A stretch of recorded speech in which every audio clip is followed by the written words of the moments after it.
গরমের জন্য নাজেহাল রাজ্যবাসী, তখনই দোকানগুলো জলসহ ঠান্ডা পানীয় বিক্রিতে 5 টাকা 10 টাকা বেশি রাখছেন।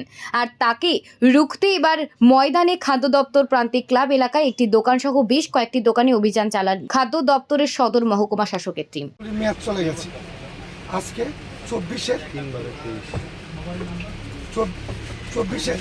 মে মাস শুরু হয়েছে। সবগুলি এতদিন স্টোর করা হয়েছে, এইগুলি বিক্রির উদ্দেশ্যে। মাফ করে দেন স্যার, আমি দেন একটা কথা, দুই ছেলে মানুষের জীবন বেকার দেখি সরেন ভাই, সরেন প্লিজ। সদর মহকুমা প্রশাসনের এনফোর্সমেন্ট টিমের আজকে বিভিন্ন বাজার দোকানগুলি আমরা পরিদর্শন করছি।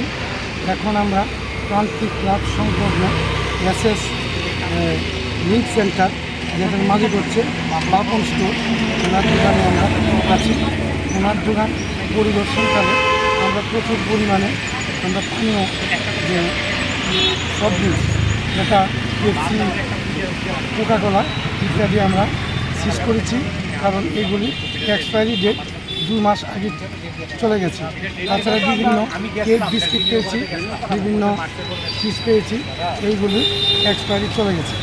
আমরা দোকানে আসার মাত্র কয়েকজন ক্রেতাকে আমরা পেয়েছি, তাদেরকে জিজ্ঞেস করলাম কোল্ড ড্রিঙ্কসের বোতলটা কত কিনলেন। দেখলাম প্রত্যেকটা বোতল যে যত টাকা রেট তার থেকে 5 টাকা করে এক্সেস আছে। ওনারা বলল যে ফ্রিজিং চার্জ নাকি সেটা নেয়, যেটা সম্পূর্ণ অবৈধ,